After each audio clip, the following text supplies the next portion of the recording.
Good afternoon. Welcome to the Batman Show with Jar Jar Binks and Ian and Indiana Jones and Eric and just plain Birdman. I'm flying solo today. But hey, you know what? I got a hobgoblin. All right. How is everyone today? We've been apart for a couple of weeks due to life circumstances and whatnot. Yeah. No, everything's good. I'm fantastic. I hope you're getting better, Daniel. Slowly, it's getting there. 3 teeth out one day is quite the thing. Yeah. How are you, Ian?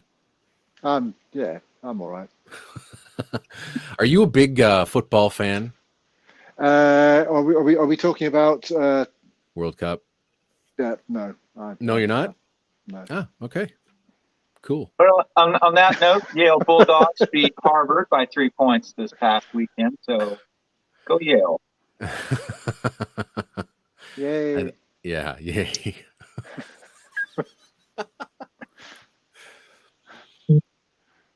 So what's on the docket today?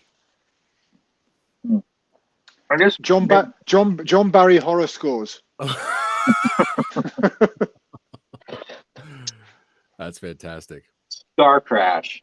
Star Crash. It's an awful film, but as I said to you the other night, Daniel, I really like that score. Oh, she's not very awful looking to me. Yeah, well, I forgot her name. Yeah. Yeah, she was in a James Bond film as well, and loads of Hammer horror films and all sorts of other things. Who is it?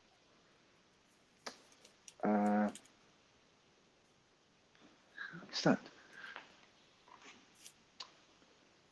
Yeah, this looks like the biggest Star Wars ripoff ever. Oh, it is. Like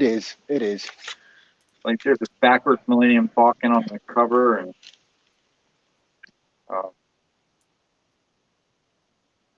Caroline Munro. How did John Barry get sucked into that one? Oh, I don't know. Didn't he? I mean, it must have known somebody, and I mean, he didn't do too many kind of stinkers like that. Like, it's a low budget ripoff movie. I mean, The Deep wasn't really. The Deep maybe because The Deep is terrible. Rise of the Deep had a fairly large budget. It did, yeah. So I'm trying to think of those like low budget ripoff films that would get an A-list composer like John Barry on board. Like and with John Barry have scored. I mean, I don't know John Barry's filmography as well as I do others, but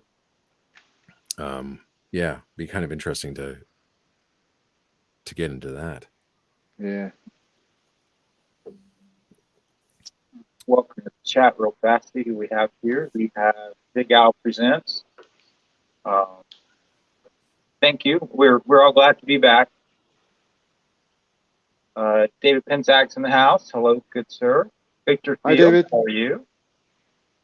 And Anders is here. Hello, sir. How are you? I think that's everyone. It's great. Hello, everyone. So, yeah, we never got to Howard Shore horror scores. Although, you know what's funny? There aren't a lot of them, and I thought there was way more than that. I thought that too until you said there aren't that many of them, and I thought no. I mean, Eric knows what he's talking about, so I thought there aren't that. I mean, he's scored kind of Cronenberg's early films, which were mainly horror films, but really, there aren't that many. No, I mean, there's a lot of thrillers. Yeah. But not a lot of like traditional horror scores. I wish I had kept my list. I'm not even sure where that is now. But I mean, I'm assuming The Fly would be on all of our lists. Oh yeah. It was so great to listen to that one back again. It's just so beautiful, operatic. It's something you wouldn't hear in a horror score now. I mean, maybe Christopher Young is about as close as it comes, right, to that kind of gothic horror. Yeah. Yeah, I wish I had my list, but I don't. But yeah, it was amazing how many. I mean, they weren't all that great. I mean, there was one that was really bad. Was it The Brood? or do I like The Brood, or was it Scanners? Scanners was the Brood was good. Scanners was kind of like, can I skip this? One sounded like a really, really, really cheap kind of horror score. It was like really cheap synthesizers and but I can't remember. And I had a whole host of notes, and now I don't know where they are. But yeah, like it was such a interesting exercise to kind of go through that. And like I wanted to add The Cell, but that really isn't horror. It's more along the lines of Seven, and Seven really isn't horror, but that you could almost classify it as that. But yeah. I mean, would you classify Silence of the Lambs as horror, or is that a thriller? Yeah, and a lot of people classify that as a horror movie, although that's not a traditional horror film. And I'm not even sure what kind of horror tropes there are. There are a couple of jump scares, but it's more of like that psychological thriller type film. Yeah. So still great score, which, I mean, for all the love that film received at that time, I am shocked that Howard Shore didn't get an Academy Award nomination for that score.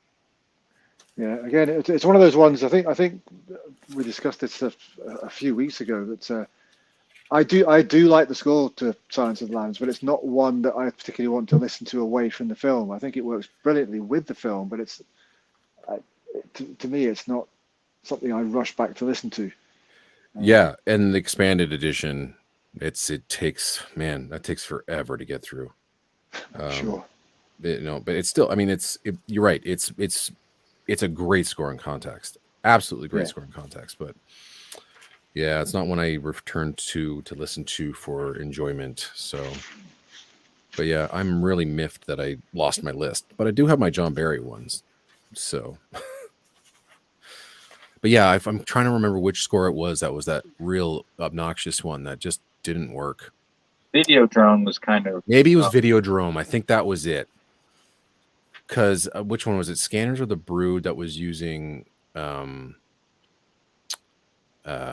tape for loops, and Howard Shore was doing some really interesting and innovative stuff back then. But yeah, I think Videodrome was the weakest of the bunch, music wise. I thought The Brood was very good. Yeah. And Dead Ringers, I don't know if you count that horror movie or not. And I wouldn't really count that as horror. That's more that's a psychological drama, I think, more than. And then there was I think the last one he did was Existence, which is a weird, trippy film. I've seen that once, but then it's another score that it's quite understated. Again, supports the narrative, supports the film, but on its own, it really doesn't do much for me. So, but yeah. Of all Howard Shore's horror scores, I mean, the Fly to me is top of the list. I think so too. That's a special film, and that's definitely a special score. Yeah. What about Christopher Young's Fly 2? How do you think that compares? Oh, it's wonderful. Oh, yeah, it is. Yeah, it's a great score. It's a wonderful score. That film isn't very good, but yeah, Christopher Young in horror mode, you can't go wrong. And even when he's doing weird experimental stuff like Sinister, I mean, that good luck getting through that album. But that's where I think that's one of the first scores, or at least his more modern scores, where he had a chance to experiment with different aspects of film scoring that didn't have a chance to do previously. Because a lot of his stuff was like, big, grand, orchestral, epic horror.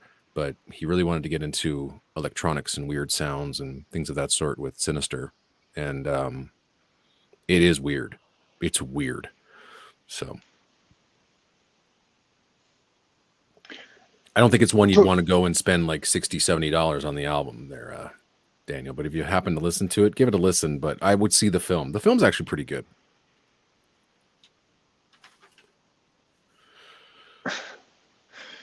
Did John Barry do any horror scores?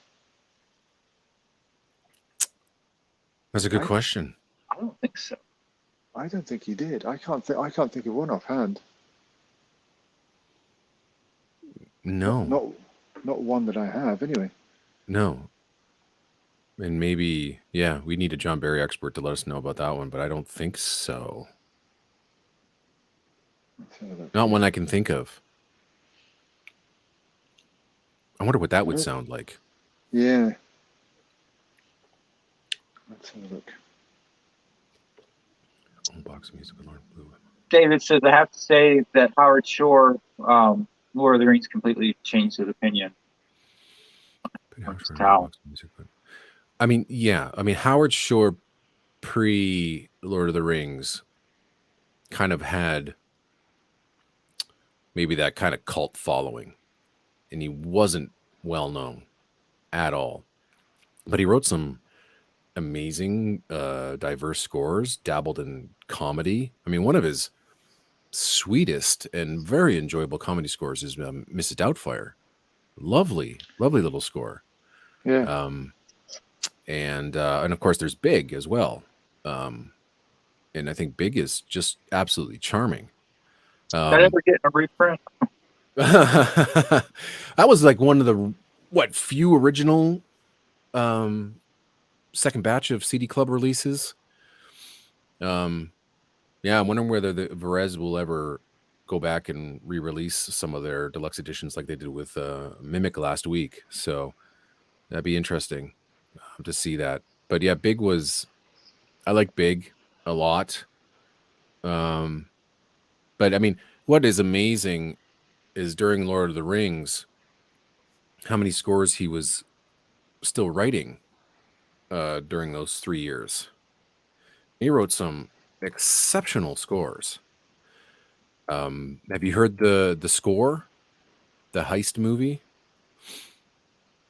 I've seen the film, but I've never listened to the score away from the film. So it's just dynamite.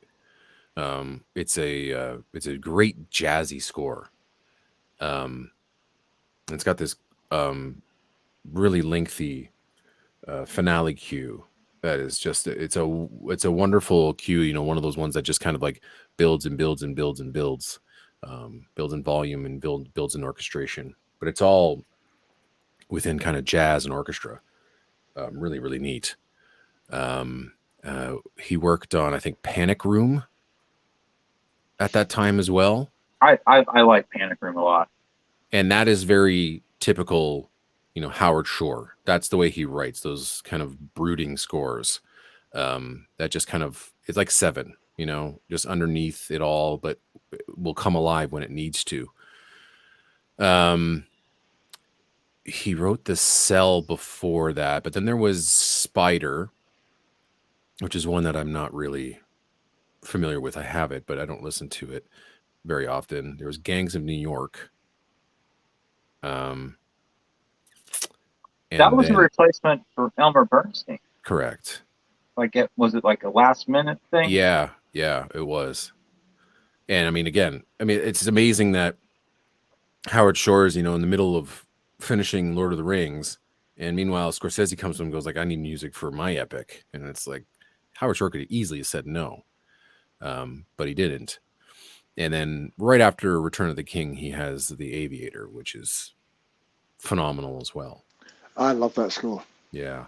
And it's one I didn't appreciate when it first came out. I loved the movie, but I didn't really appreciate the film. That kind of quasi-classical type of score.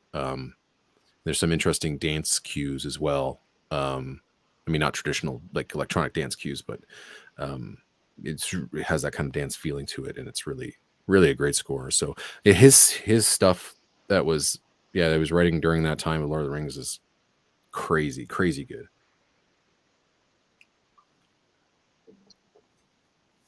Does Murder by Phone count as a horror? John Barry did that one, says Victor.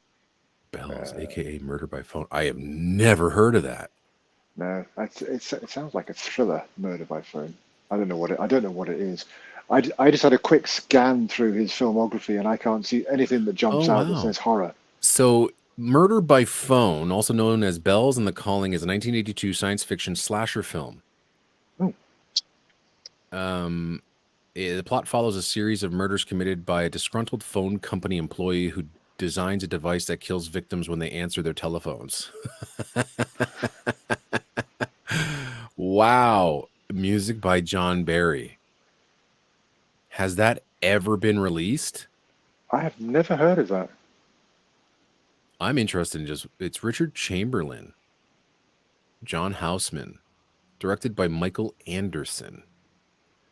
Michael Anderson. Yeah. Known for directing The Dam Busters, Around the World in 80 Days, and Logan's Run. I'm interested in watching that now. I am too. Thank you, Victor. I'm going to put that on my list. I wonder if that's ever been released. And what year was it released? 82. Here, I'm having a quick look on Wikipedia, saying that the score by John Barry is electronic, played entirely with synthesizers. What? Wow. This was a rarity for Barry. Huh. Wow. Maybe that will be a La La Land Thanksgiving release this week. Highly doubt it. Well, hey, we could talk about that too. I mean, we can make guesses, and I mean, what are the chances we're getting a James Bond score? Well, they mentioned that they've got 5 more to release this year. Yeah. So that's 5 CDs or 5 scores. Yeah. So, I mean, I'm pretty sure there's a golden age somewhere in there that's going to be like limited to 1,000 copies that no one will buy, which is unfortunate. Yeah. I mean, here's the thing. These releases, these are the ones you kind of think of where it's like, you thought maybe like 20 years from, ago, you're like, these would never be released. And I'm thinking of like, even like 5 years ago, like, does Highlander finally come out? And some of these I think are 2 years in the making because of COVID and issues with plants and things of that sort of stuff. So like, just like The Grinch, which I think was supposed to come out 2 years ago, has only come out recently. And so, I mean, would Highlander be one? I mean, a lot of the labels are really friendly now with the Michael Kamen estate, but I think it's Queen you got to negotiate with for that one. But I would love Highlander. I think that's like the last remaining real Michael Kamen Holy Grail.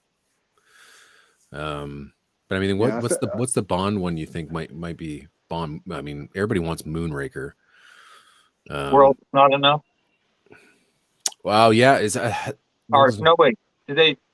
I think that's come out already. The World's Not Enough. Yeah, that's out. I've got that one somewhere. Yeah. So what's the last remaining? Tomorrow Never Dies. Yeah. Tomorrow Never Dies had an expanded. It did. One which was Chapter 3 Records. Is that the one that came out in Japan? Nope. It was Chapter 3. Yeah. That one. I know it looks similar to the original release, but that's the back. I have that one, but it's missing some other stuff. It's missing stuff. It's expanded for sure, but it was I think it contained a lot of the material that was at the end of the film that the original release didn't have. Right. Yeah. And but that's Chapter 3 Records, which I think filed for Chapter 3 a few years after it was created. What was it? I think they were like Golden Circle Records or something like that when they first came out. I have a couple of their albums, and I think they're highly sought after in the collector's market. But Tomorrow Never Dies would be interesting as one of the releases as well. Jurassic Park 3. I mean, I would love to see an expanded GoldenEye.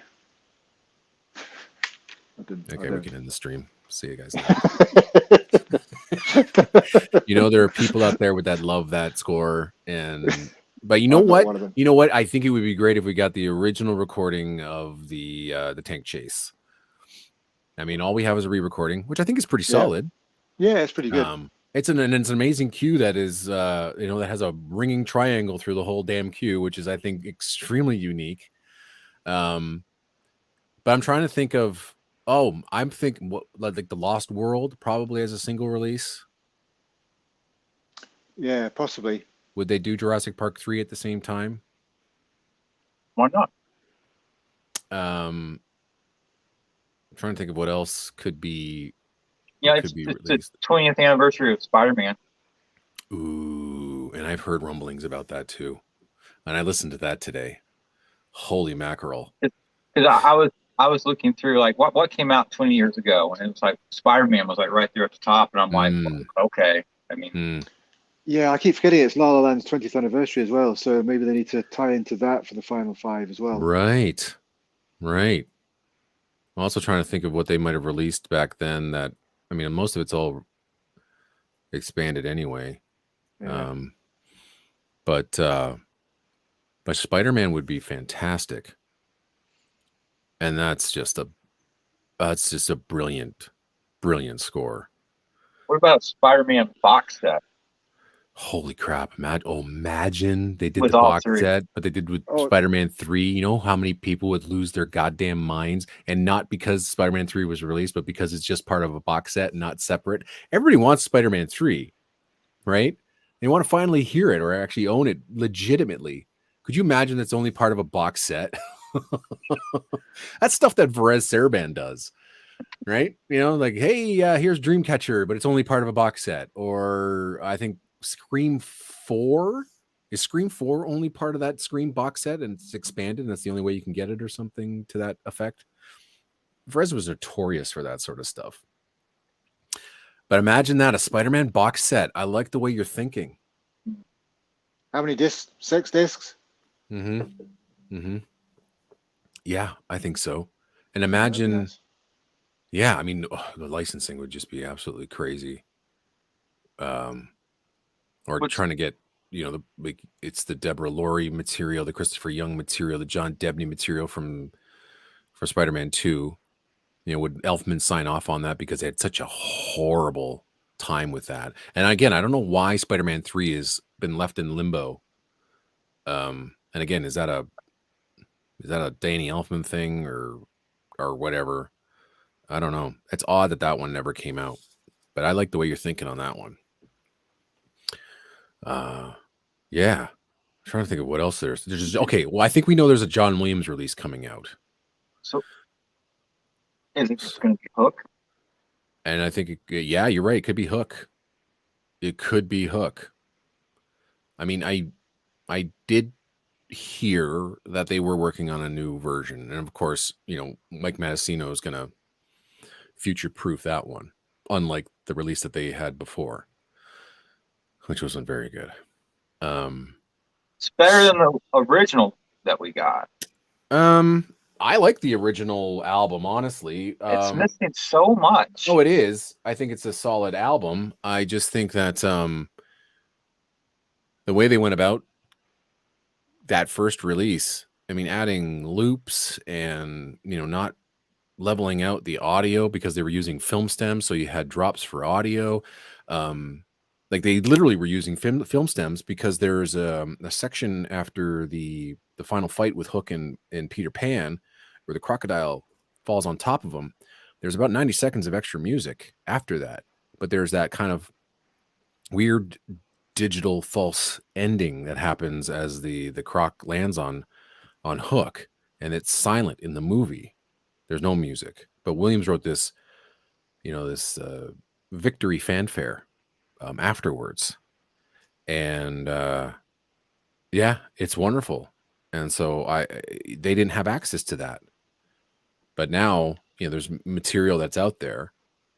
I mean, I know the complete score is floating around in bootleg land, and so I think Hook would be a perfect choice, and that would be huge to get that complete score properly done. Because I think that was one of the last albums that they ever used. Oh, was his name Daniel Hirsch? I think, a mixing engineer out in New York, or I could be wrong. I don't want to. I'd have to look at the original release. But they stopped using him. Or is it like David Nilsson or something? I forgot the guy's name. And so that's basically when Mike Matessino was like, I'm doing it all after that. So, But the artwork is brilliant. I mean, Jim Titus worked on it.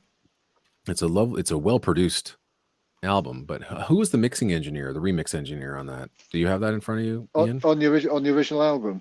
No, on the La La Land hook. On the La La Land hook. Yeah. Because Sean Murphy recorded and mixed that score. But on the hook, they handed it off to somebody else, and they're just using poor elements. Recording and mixing engineer Sean Murphy. Yeah. Assistant engineer Sue McLean. Digital editor.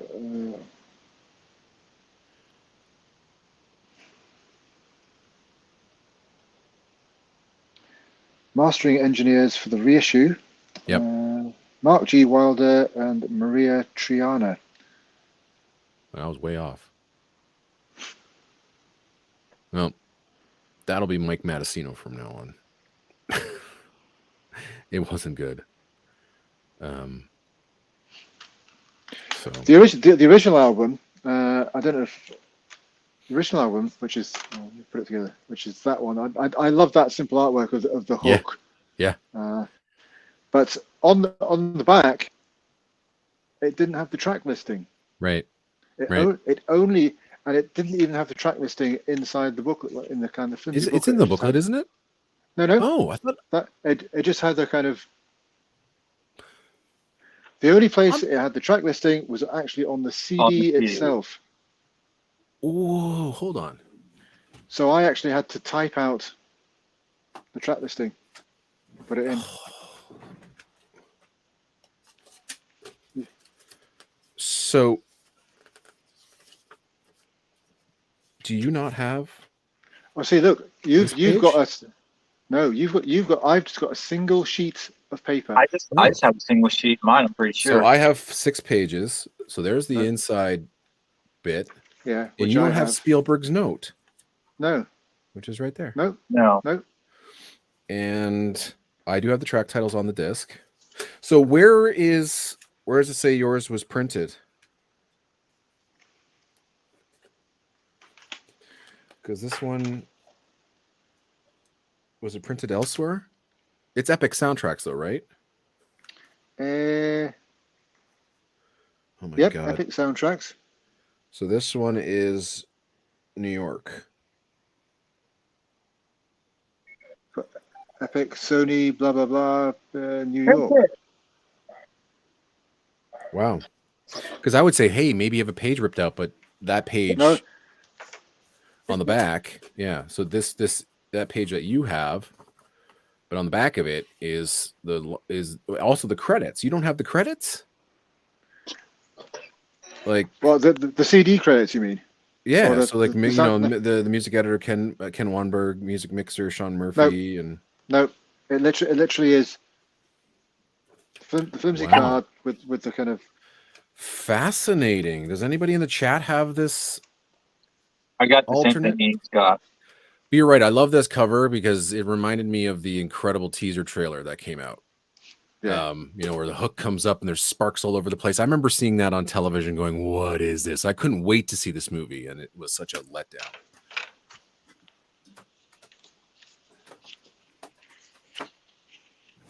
But what a score. I mean, God,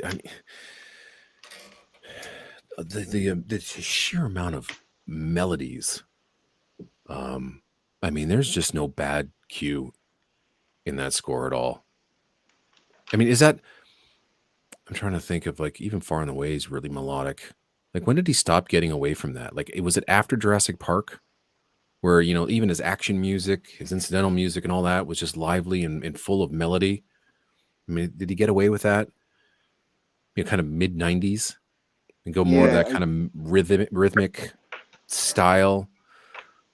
Like The Patriot was one I was like, oh man, where are the thematic action cues that we used to have? But I'm trying to think of like The Lost World was I mean, maybe The Lost World, because man, that was a big rhythmic percussion heavy score. But Yeah.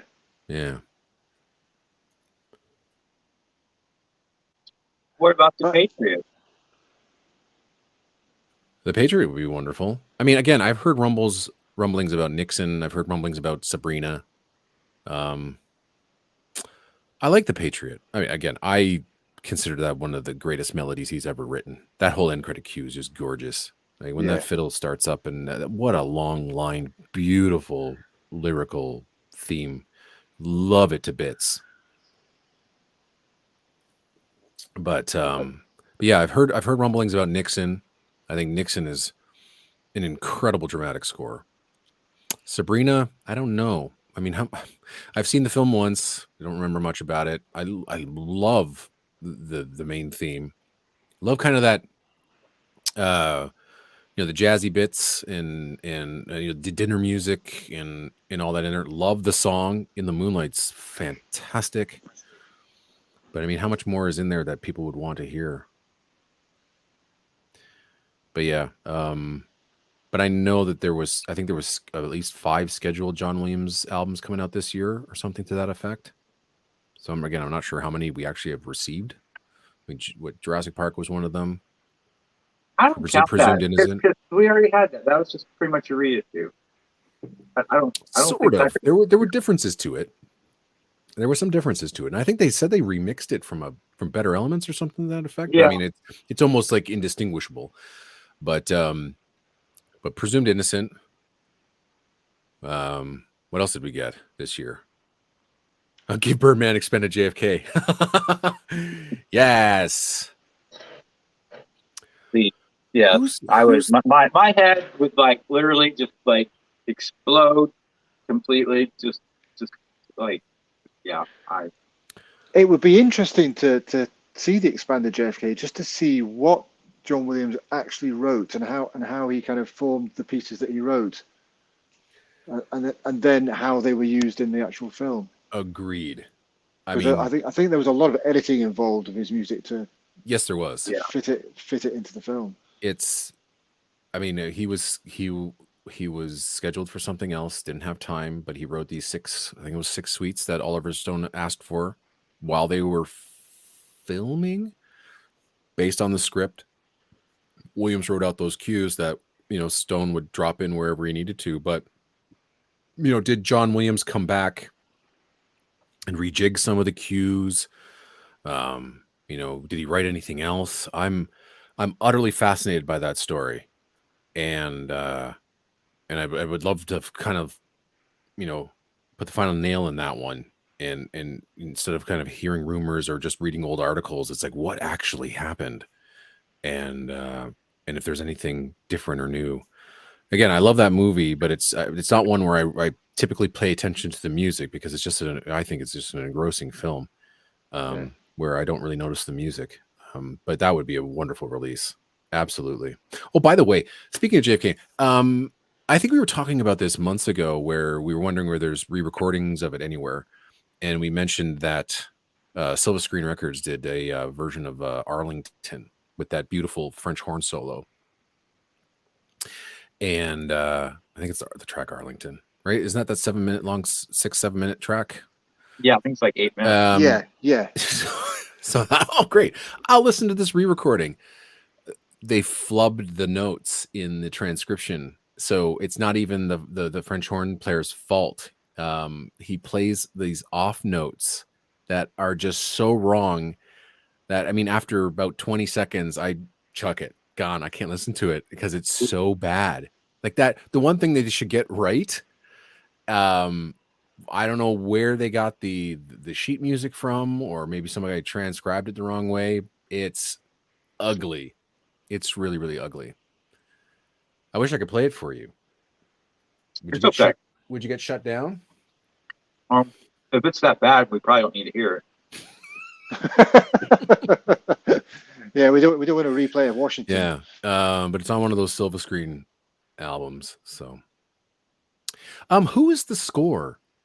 I mentioned they love The Patriot. Have you seen the score in these chats before? Do you know who that is? I've not, but welcome. It's always good to have new people come by. Yeah. Welcome, sir. Yeah, it's great to see you. And Victor is thinking Born on the 4th of July. I would second that. I would buy that right now. Yeah. Absolutely. I think I know who the score is. I think it's James Alexander. Okay.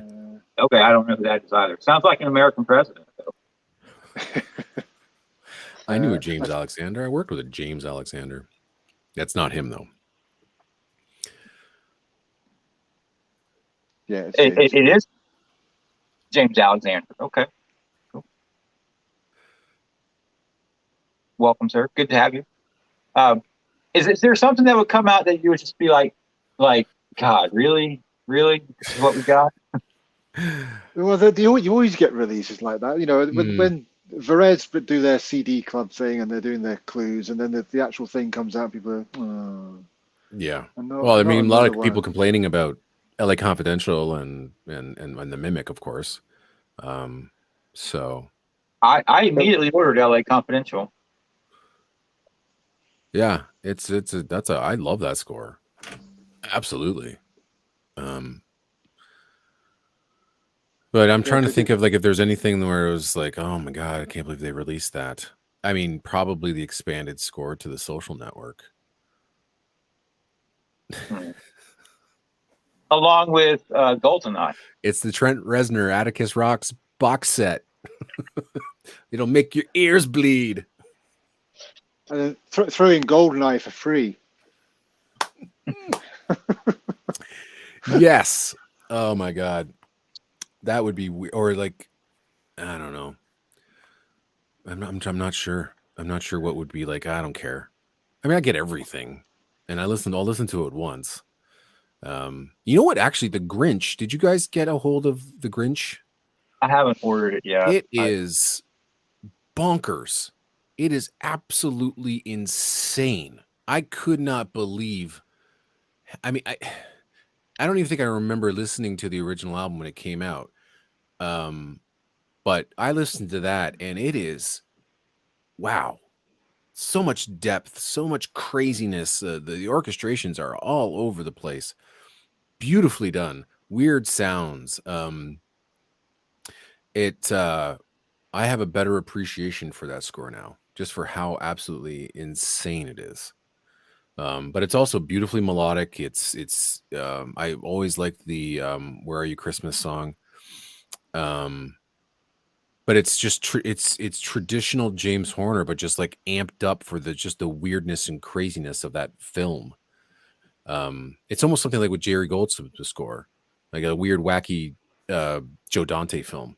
You know, it's a film that Joe Dante didn't make, but it could easily have been a Dante movie or a Sam Raimi movie. There's a lot of interesting, weird angles and lens use in that could easily be out of Sam Raimi, but it's just an absolutely bizarre, crazy, enjoyable, entertaining score.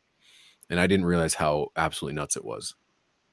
So I highly recommend that if you want to pick that up. It's a lot of fun. Ron Howard directed The Grinch, didn't he? Mm-hmm. Because that's what I like about Ron.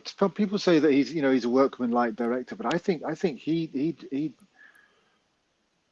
changes every film that he does is different, and he just adapts his style to whatever film he's making. So he can go to weird and wacky for The Grinch, to kind of stately and for whatever, for A Beautiful Mind. I love Ron Howard. I think he's a great director. Yeah, he's accused of being, kind of bland, or doesn't have a style, which I mean, I guess is true. I mean, he's more of like a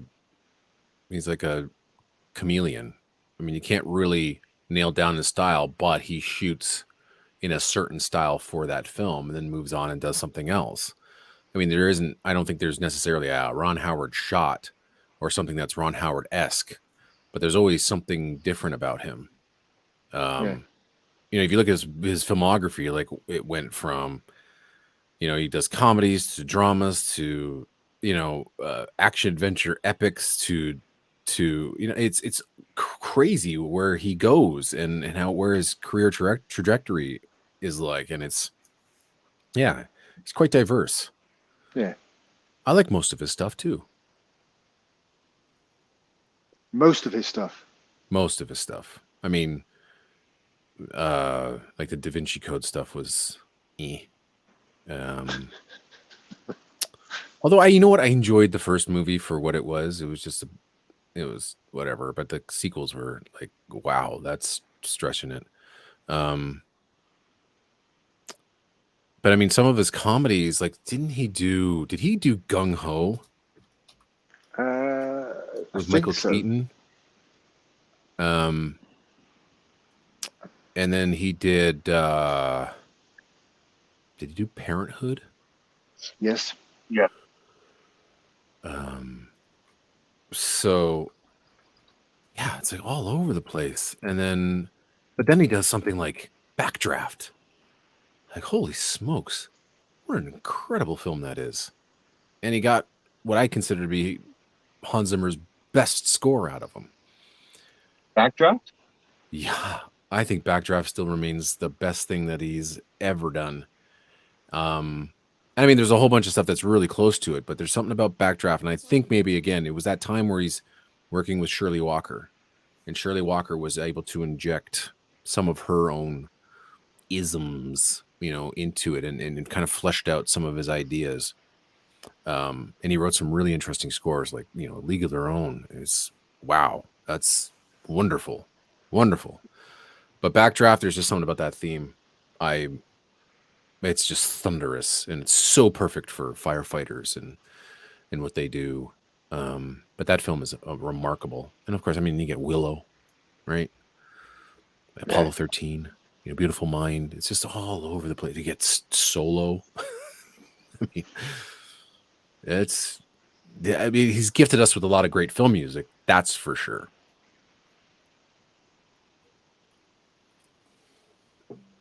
I wish he worked with Lee Holdridge again, though. Splash. Yeah. I wonder why that never. I mean, I know he's that type of director that works with a whole bunch of different people, but then it just seemed like he really grabbed onto Hans Zimmer. Then he had Roque Banos score one of his movies.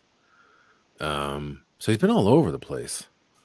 But I just kind of wished for that, another Lee Holdridge score. I mean, would Lee Holdridge come out, like, is he retired? Would he still do another film? I mean, when's the last time Lee Holdridge scored a film? Which is sad. So much good stuff from Lee Holdridge. Yeah. I was quite surprised when we were doing the show about non-film works by film composers. You brought up Lee Holdridge, and I looked into the stuff that he'd done. I thought, wow, it's just surprising that I mean, I wasn't that familiar with Lee Holdridge, apart from the things like Splash and a couple of other things. But then it was just it opened my mind to what he was capable of. So he's had a magnificent career. I think the score is called Into Thin Air. Death on Everest. It's write that one down, guys. This is big, massive, deeply emotional orchestral score. And the cool thing about it, he really cares about the sound quality of his albums. Doesn't like tinkering a lot with the mix. So he makes sure that what he's getting from the stage into the mix is what you want to hear in the final product. And so I think this was a two-channel mix down directly from instruments, mic to the board and onto CD. And it sounds magnificent. The dynamics are beautiful. Everything is crystal clear, and the timpanis, when they hit, they just thunder. That's a wonderful score. I think that was on Citadel Records. That might be something you want to, I mean, God, Buy Soundtracks is probably the place that might still hold copies of it, but I mean, dealing with that company is a bit insane. Another one, this one went out of print. I think it's out of print from Entrada. It's called In Search for Peace. It's along the lines of like Schindler's List and QB7 and those sort of things. Beautiful, beautiful score. I'm trying to think of what else I could recommend. Mists of Avalon, of course. So what was that title again? So there's Into Thin Air, Death on Everest. Yep. That's the full title. Yeah, that's the full title. Okay. There's In Search of Peace, but that's, I think, an out of print Entrada title. That's a 2-disc set. a Jewish themed film, and again, it hits hard in the lines of like that QB7 Schindler's List type score. Mist of Avalon, it was this. Was that the King Arthur story? I think it was King Arthur. Television film. It's like one of the last things he ever did, and it was huge score. And if I can remember correctly, an incredible cue that's under 2 minutes long. Find it on YouTube, find it on Spotify, listen to Finding Excalibur. After you hear that, you'll want to buy the whole damn thing. It is an hour and 6 minute album. Beautiful. And then if you know what, if you get it for cheap, The Secret of Nim 2, Timmy to the Rescue. It shouldn't be as good as it is. Well, But it's funny you there- should say that because Victor Fields just put the comment on. I was underwhelmed by that. He was underwhelmed by it. Holy crap.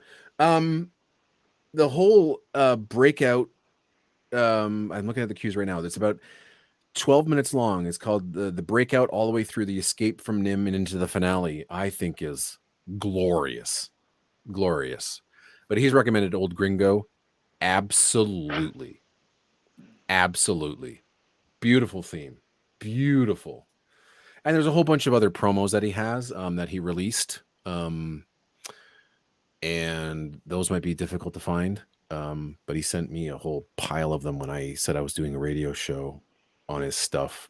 I don't know if I have those ones out here. But there's the likes of Beauty and the Beast, Buffalo Girls, Call of the Wild. I don't know if Free Fall. That was volume 4 that came with Star Command, but I think Star Command was just recently released. Gunfighter's Moon was on one of these.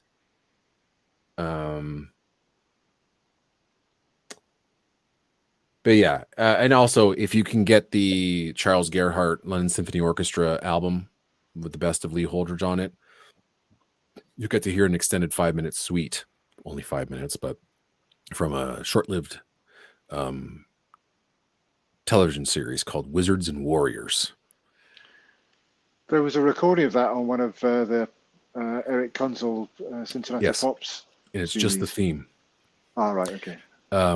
With the Gerhardt one, Lee Holdridge arranged it so that you'd hear the main theme, the love theme, a little bit of action, and then back to the main theme. And again, it's only Alright. 5 minutes long, but that's all we have from that series. But it's in that golden age tradition. It's fantastic. It sounds like Korngold. It sounds like Roja. It sounds like Waxman.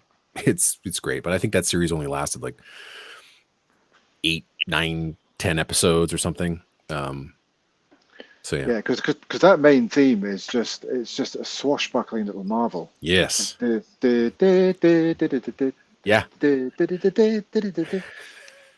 Brilliant. And it sounds wonderful on that Gerhardt album. That's one of the best sounding Gerhardt albums. I mean, he worked with Kenny Wilkinson, who recorded some great stuff, but I'm really happy with the way that LSO album turned out. And it's amazing that Gerhardt went down the route of Lee Holdridge. Out of all of the other people that he could have, recorded, I think after his RCA Victor years, he went for Lee Holdridge. And, I'd like to talk to Lee Holdridge about that. I mean, we had a brief conversation, but I'm wondering whether, did Gerhardt come to him? Did these two meet? Did they say, let's do a project together? Because Gerhardt never did an Alex North album, didn't do an Elmer Bernstein album. I mean, could you imagine a Gerhardt Goldsmith album? Those would have been a lot of fun. It's just too bad that we never had a chance to get that far. Sort of in that kind of 60s, 70s Silver Age. It would have been great to, because I think Gerhardt wanted to do a North album. I think he had something planned. And I think he might have had a Bernstein one, but then Bernstein was doing his own re-recording series, which, I mean, oh my God, that box set, the Bernstein Film Music Collection is just one of my prized possessions. I am so glad they released that. Do you guys have that one? No. Oh, Unfortunately no. not. Oh, it's a beaut. It's a beaut. But I mean, I'm going to be jealous though, Daniel, when you get that Ben-Hur set for as cheap as it is. Well, Ten Commandments. Oh, sorry, it was 10 Commandments. Yes, that's right. Sorry, it's a 6-day auction, so let's not get too confident. That's absurd. Is there a reserve on it? No. Actually, I was thinking of something else. I just looked up here and I saw Ben-Hur. That's why I said it. Did you look at Lucas Kendall's eBay auction that he's doing? Because he found because what happened is he gave a single copy of every single Film Score Monthly release to his dad. And his dad, I don't think he ever opened them. And so now he's taking these albums and he's putting them on eBay. And I think he's also taken the reserve price off of them. Now they're going for absurd prices, but if you look at Lucas Kendall's blog, he has some stuff out there that's like highly sought after. So where does his father live exactly? Sorry,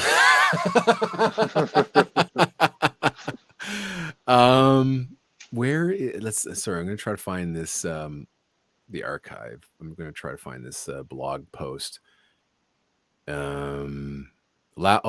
Sorry, missed out. It was 5 days ago. I said his last day for rare FSM CDs. Sorry, guys. But there were so many titles that didn't have any bids. Green Mansions, Moonfleet, Prince Valiant, Prince of Foxes, 633 Squadron, From the Terrace, Huckleberry Finn, Voyage to the Bottom of the Sea, Comancheros, Man Called Peter, Take a Hard Ride, John Williams' Penelope and Bachelor in Paradise, French Connection 1 and 2. But there was a whole bunch of rare, kind of one-of-a-kind albums that, I think they're still there. I'm going to give you the link. Oh, but this could be, I'm going to put it in the private chat. And if you want to share it with, or don't share it with anybody in YouTube land, just keep it for yourself. But he had like some biggies out there that were going for like $200, $300. But this looks a little bit different now. Anyway, sorry to get your hopes up. He had what did he have there? I'm looking at the original blog post.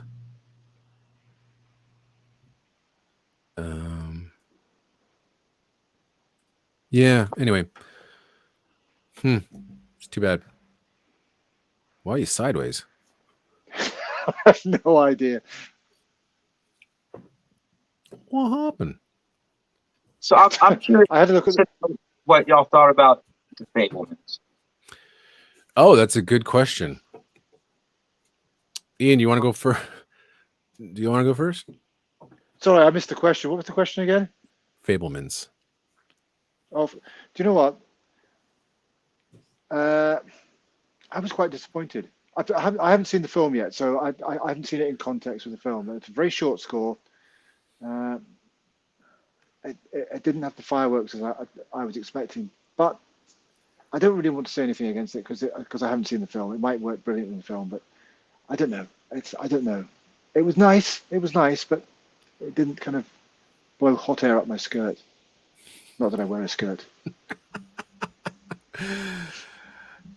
Yeah, the first listen, I thought it was an enjoyable CD. Even listening to the classical music, which is something I normally would skip over unless it was something like, oh man, I've never heard that before. Let's give it a listen. And I've heard some great classical music, and been introduced to great classical music on film score CDs. So, but I was pretty happy with how it flowed. I mean, again, for it being such a short CD and only having like 16 minutes of John Williams material, I thought, oh, this might get irritating. But I think Williams did a good job. There are 3 standout cues for sure, but the rest of it is very subdued, and I understand, or at least I think I understand why. I haven't seen the movie, and I think I'm going to see it Thursday. That's where I'll make my final decision. I'll know what the spotting was like, how the music was used, and that's really key. I mean, we always talk about context, But most of the time with John Williams scores, I'll listen to it. I'm like, man, that is amazing. That's no doubt going to work brilliantly in the film. I mean, I did that with like Tintin, War Horse. I heard all those way before I saw the movie. But I kind of really want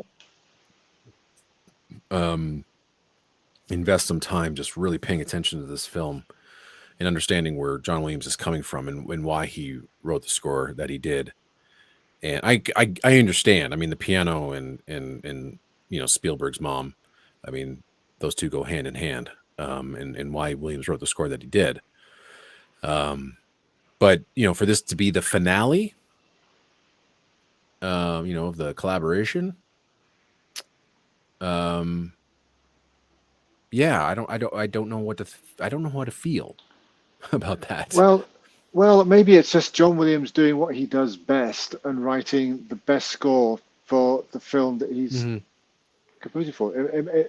Maybe the film didn't demand that it had that finality of his final score, so he's just done the best score he can for that particular film. And I agree. I mean, I don't see it as like this is gonna be the last thing I write, so it's got to be like, you know, wow, whiz bang, and all that sort of stuff. But I think it's nice that if this is indeed their last movie, you know, it's a very personal story to Steven Spielberg, no doubt a very personal story to John Williams as well, since they've had what's there like 50 years collaborating together. Yeah. So, I mean, when you go from Sugarland Express, which again, not a very, very big film score on purpose, and then you kind of see the trajectory of where they went, and then you come to the Fabelmans. Maybe this is just those two bookended scores. Yeah. Quite lovely way to maybe go out. And who knows, maybe Sugarland Express is coming out on Friday. Who knows? Wouldn't that be amazing? Maybe we're saving the fizz bang for Indiana Jones, which is a Steven Spielberg produced film, and that's going to be a big one. So yeah, and that kind of goes back to like a Amblin Entertainment type film. Yeah, I'm so intrigued after seeing all those pictures, and now yeah, I mean, they're giving off a lot of spoilers in that Empire magazine article. They've told you exactly how the opening is gonna be, and I'm like, oh man, I don't know if you wanted to do that, and I'm kind of disappointed that I read it. Yeah, I haven't read it because I don't want to know anything about the film. I want to go in cold. Stay clear. Stay clear. The pictures really don't spoil anything. Love the little touch of the wedding ring on his finger. Nice. But yeah, man, he does look old. I mean, wow, does he ever look old and kind of like drawn and long in the face, and just kind of like you look at side by side pictures, and of course, I mean, the dude's like 500 years old, but it's going to be like, I think I accepted, you know, the 70-year-old Harrison Ford who didn't look 70 in Kingdom of the Crystal Skull to kind of like be bouncing around and doing that stuff. And I actually looked at some behind the scenes stuff for Crystal Skull, and man, Ford looked really damn good in that movie. Yeah. But now that we've moved on, all these years later, he's looking his age, and even his voice is way more kind of like raspy and growly and not as clear and full of tone, that kind of deep voice that he has. So I don't know whether I'm going to be able to believe that an 80-year-old man is running around in like late 1960s doing the same thing that he was doing in, you know, the 30s. So it's going to be strange to see that and see how they're going to do it. You know, you have to remember though that since the Kingdom of the Crystal Skull, Harrison Ford has been through about 38 different plane crashes. So it's taken its toll. So. It's true. Yeah. I mean, I'm sure he's in wonderful shape, but there's just something about seeing like an 80-year-old man in the Indiana Jones costume. It's kind of weird, and I'm not trying to be, you know, like ageist or anything like that. It just is like, I don't know, but I hope it's good. I mean, I really do hope it's good, and we got to see that trailer soon. Yeah, I hope so. I'm going to drop out. I'm going to drop out here just for a second because I don't want to be spend the rest of this on my side. I don't know how to turn this back. I don't know what happened. I had a look at the chat and I just came back this way. So I'm going to drop out. I'm going to drop out. If you can let me back in, Daniel, when you see me Yeah. pop up again, because I don't want to do this for the rest of the thing. So I'll see you. I'll see you in 2. You got it. I think, isn't Bullet going to be made with the same character, but it's not going to be a remake of Bullet? That was my understanding. Right. And do you know who I think should score Bullet if John Williams doesn't do it? Sorry, who do you want to get? Who do I want to get? Do you want to guess? Do you want to bring Lalo Schifrin back? No. Okay, well, let's But, think. but someone who could do it spot on, only that. So you're looking for somebody who understands jazz. I already know who it is. You already know who it is. So I'm trying to think. Daniel Pemberton would be a great choice.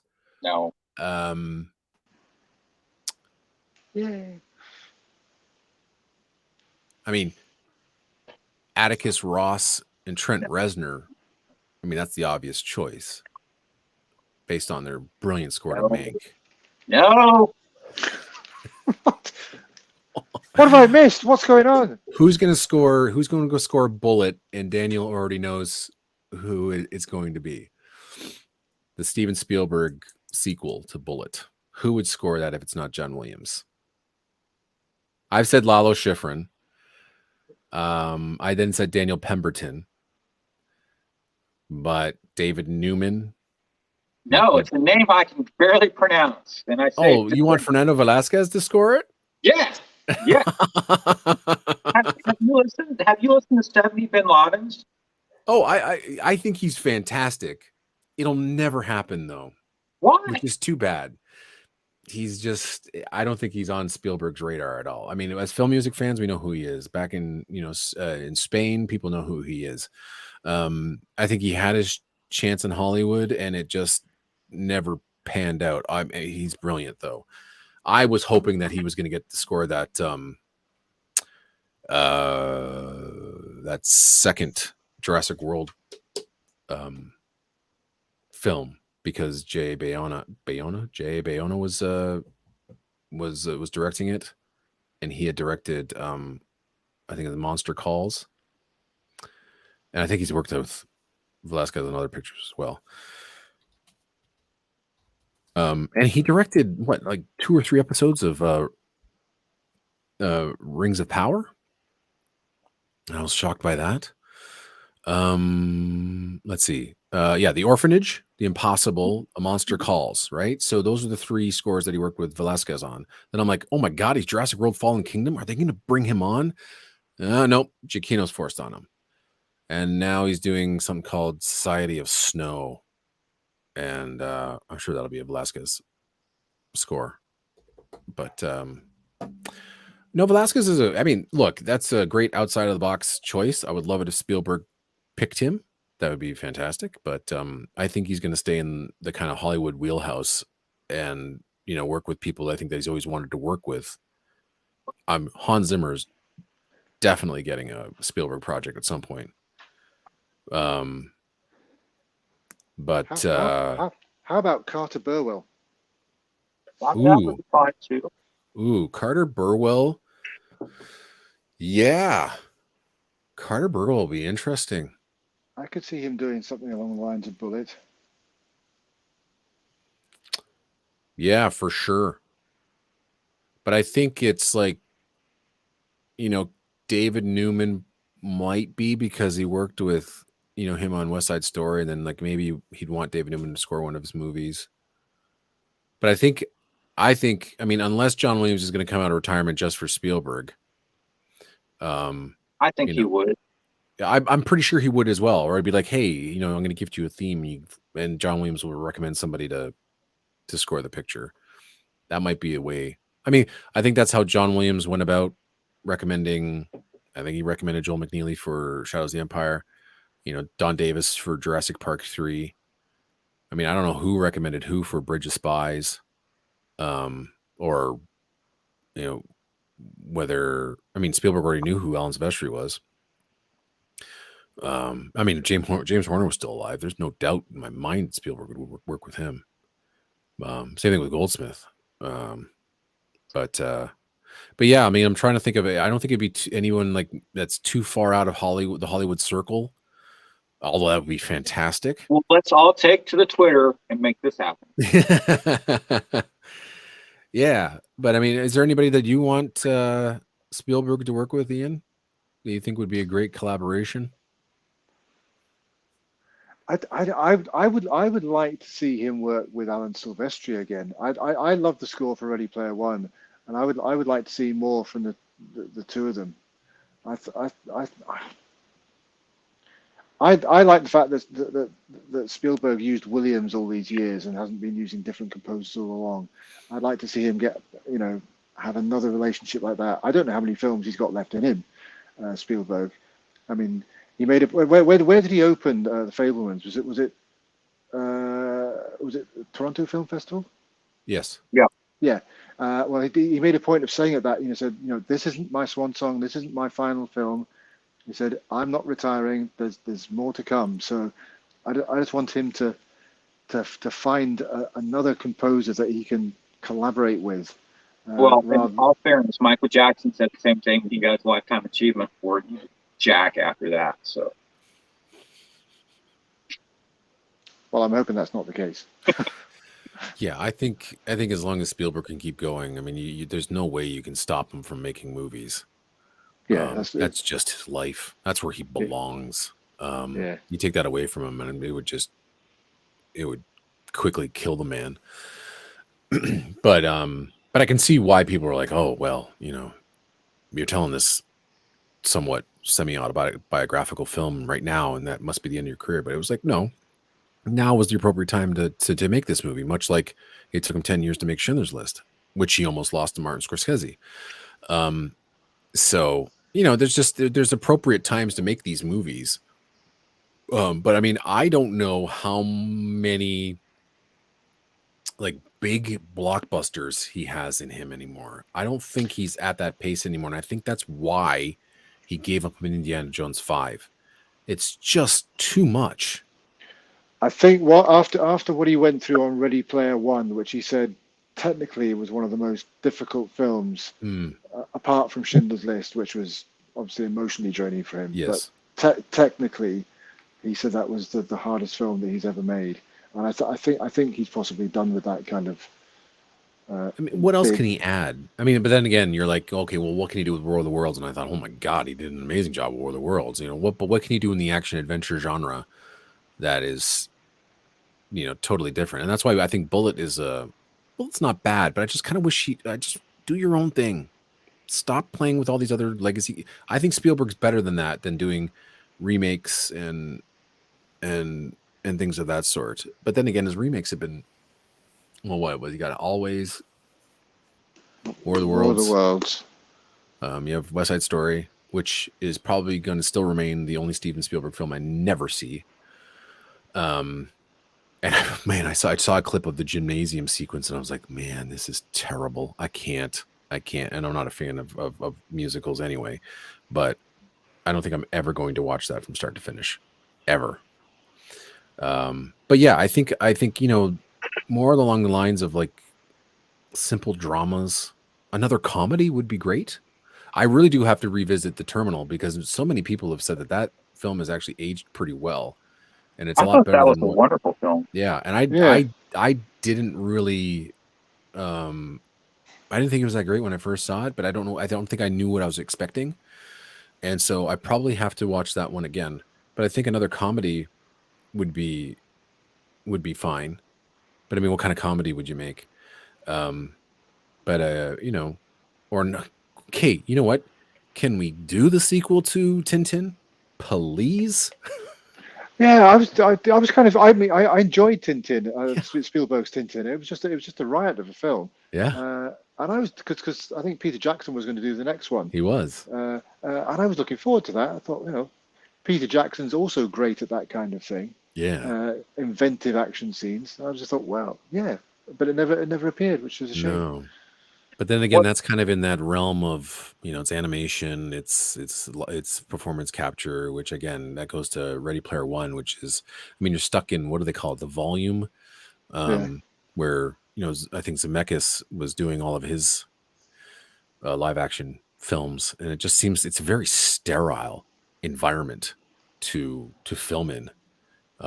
As much as you do have props and they've built things for you to interact with, it is so weird. Like I was watching the behind the scenes of Beowulf, and which I think is highly underrated. That is an adult, like kind of 80s blood and guts, gore, crazy action adventure film that you would see back in like the 80s.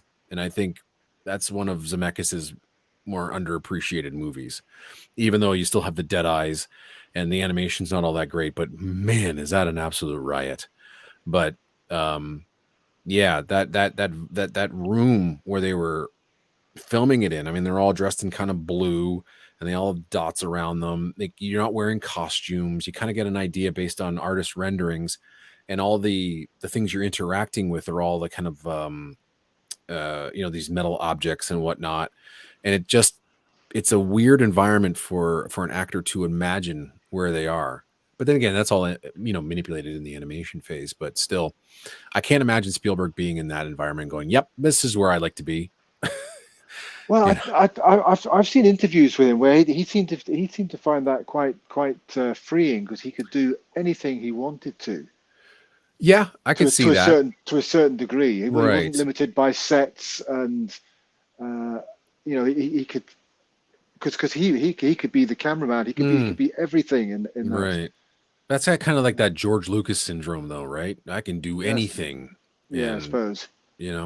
I mean, yeah, you can let your imagination run wild, but I'm sure that he would rather be, on a set. But who knows? I don't know what he's thinking, but I think filmmakers would rather be like there, Yeah. Rather than kind of, I don't know, sitting in a stage all the time that isn't even dressed. And more importantly, the actors will have a better time if they're in a set. For sure. I mean, it was so odd to watch John Malkovich. And I forgot he was in Beowulf. But to see John Malkovich in this outfit and doing his English accent and presenting the sword to Beowulf and doing it all like, how John Malkovich would normally do it on the set, but it was so ridiculous. You're in this stark environment where, all the lighting is all even and it's kind of like boring, and you're in these suits and he's got this, like toy sword, and he's presenting it to it was so weird to see it. And then again, I think it was his character that got butchered the most in that movie. And I don't mean like butchered that way, but just the way he looks, it just looks so bizarre. But hey, that score, I mean, getting back to the topic of film music, holy cow, holy smokes, it doesn't get talked about enough. That is a beefy Alan Silvestri action score. It's wonderful, absolutely wonderful. I have a story about that soundtrack, by the way. I'd love to hear it. I was looking for it on eBay for a good while, and people want like great prices for it. And last Christmas trip to Boston, there's a thrift store on the college line I always go to, and I was looking at CDs, and it's like, son of a bitch, there it was. And I just like stood there for a moment. And I was like, I'll take that. And I grabbed it. I'm like, well, let me make sure it's still there. Because a lot of times they have cases with no CDs. No, it was there. I paid $1 for it. Wow. And my mother was next door at the coffee shop, and I was buying it. And she's like, did you buy anything? I'm like, yes, I did. And I showed it to her, and she's like, oh, that's nice. It's so true, right? Yeah. I mean, I'm talking about things that we get. I was trying to explain. I got this today, folks, by the way, from Daniel. I got an authentic Indiana Jones doll from like 1983. And I showed my wife, and she's like, oh, that's cool. What is it? like, holy, it's the original Indiana Jones that you got back when the movie came out. And my friend Daniel just sent it to me, and it looks amazing. And I thought I hardly have any Indiana Jones memorabilia in here, and this was wonderful to open. I know you actually know it was really funny. He gave me this note which said, Eric, play the map room while opening. No reason, just do it. And so I'm actually on a call with somebody else. I'm on a call with Lee Bricknell, who's a host of Filmic on my podcast. And I'm like, do you mind if I open this? And I'm in front of you. She's like, yes, let's see what it is. So I'm playing Map Room. She's listening to it. She's watching me open this box. And this box there's 2 boxes. Box within a box. Yeah, so there's a box in the box. So as I'm taking out the second box, which is this one, right? It's like almost the climax of, the Map Room. And I'm like, it all worked out great. And so what an experience opening that thing. So yeah. But again, I show my wife, like, look what I got. It's so amazing. She's like, oh, it's pretty neat. But what is it? Well, it's a Barbie doll dressed as Indiana Jones. It's what every man wants. Actually, the likeness of Harrison Ford's pretty good. For 1980s toy technology. I know, and it's in such great shape, and so yeah, thank you for that. I'm gonna treasure that forever. It was so hard to like rebox that up and ship it to you. Oh, really? I told Ian, I'm like, I've got to get this out of the house like today. Because you were gonna keep it. It's just got to go. I immediately started to look for one for me. I'm just like, I just can't do that right now. Thing is, I wouldn't have known. You could have hung on. I would have known. That one was for you, and it's like I got to get this out of the house. So I think so.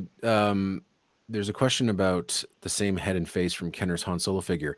Yes, it is, but the eye colors are different from what I read. So this one has blue eyes, and I think Solo has brown, but it's the exact same Harrison Ford doll. That's interesting.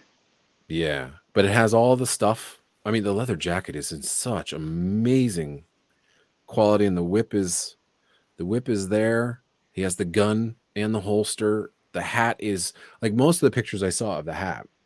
The hat was all like bent all over the place. It wasn't proper, and this one is it's impeccable. Cannot believe it. I mean, the box looks like it's been used quite a bit, but you do have the box.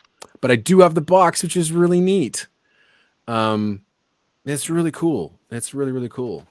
And then we were talking about other collectibles, and we were showing each other before we came on the air. So I think Ian has one of these, which is the awesome Star Wars portfolio stuff. And I got this when I was maybe like 9 or 10 years old for like $10 in some shop in the mall. And my parents had held on to this for decades and presented it to me last night and said, hey, remember this? I'm like, yes, fantastic. And that ain't cheap either. I wanted to frame those for the longest time, but I don't have the wall space. I wanted to frame them in my bedroom when I was a kid, and I can't imagine how much that would cost. But they're beautiful. They're just gorgeous prints. Yeah. Victor wants to know why they changed his eye color. Why would they change the eye color? I honestly don't know. It could be something as simple as someone just programmed it the wrong way that day. And yeah, maybe. But from what I read, it was like the eye color. I wish I had the website still up for it. Maybe it was just the simple thing of differentiating it from the Han Solo to the Indiana Jones doll. Oh, here it is, I think. Here we go. The only real difference between the two is that Indiana Jones figure has blue eyes, whereas Han Solo figure has brown eyes.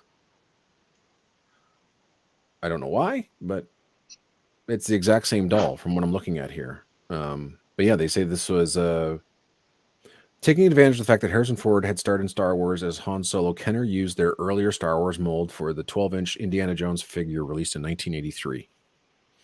But they just changed his eye colors. And maybe that was to differentiate. It's like, hey, this one's the Indiana Jones one, and this one's the Han Solo one. Yeah, I didn't even know this existed. And it's great. It's awesome. Thank you. But it's not worth as much as this thing.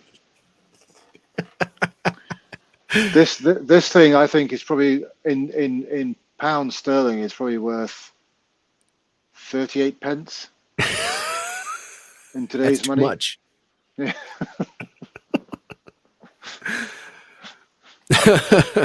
I remember seeing Jar Jar for the first time and thinking that, my God, he's going to be the most incredible character. And nope. What is that one? This is Hannibal Lecter from the TV show. Oh, neat. Yeah. I don't even know why I have this. This is Stan Lee, like in like weird 3D, or like I don't know who gave this to me or how I got it. It's like a bronze. Yeah, it's really strange. But I also have like Kylo Ren and old Han Solo over on the other side. But oh, I know who gave this to me. Okay, yeah. This is the guy that hosted a online film music radio station called Movie Scores and More Radio. And I'm forgetting his name, so I feel like such a dope. And he's the one that founded National Film Score Day. And now I feel like, his first name's Jeff. Ugh, I feel so stupid. But yeah, he sent me these. He sent me a whole bunch of toys, and I'm like, oh, that's pretty neat. That General Grievous? That's a Lego General Grievous. Damn. Which I think is, in fact, it's Lego. I think it's. Yeah. And I almost got you a Lego set for Ian for Christmas, Ian, but Eric made me get you something else instead. So. Okay. I did get you guys something, so it'll come closer to Christmas. So now I'm expecting something from you, Ian. Damn it! It better be good. Oh, okay. Hey, that Return of the Jedi portfolio looks pretty damn good. I have no idea where it's gone to. Jeffrey D. Kern is the guy I was thinking of. He had an online film music radio station, which I supplied him shows for, and he gave us this huge gift box of toys that included that one. This really neat Back to the Future toy that has the hoverboard. Oh, that's quite cool. And so it uses magnets to hover. I'm like, what the heck? And he gave a whole bunch of stuff to my kids. So really nice guy. But he's the one that came up with National Film Score Day. I think that's April 3rd. So yeah, really nice guy. But his station, he had to close down because he couldn't afford the licensing. So too bad. Oh boy. Do we really want to talk about Andor? Sure. I haven't seen it, so I have listened to all the discussions on the YouTube, though.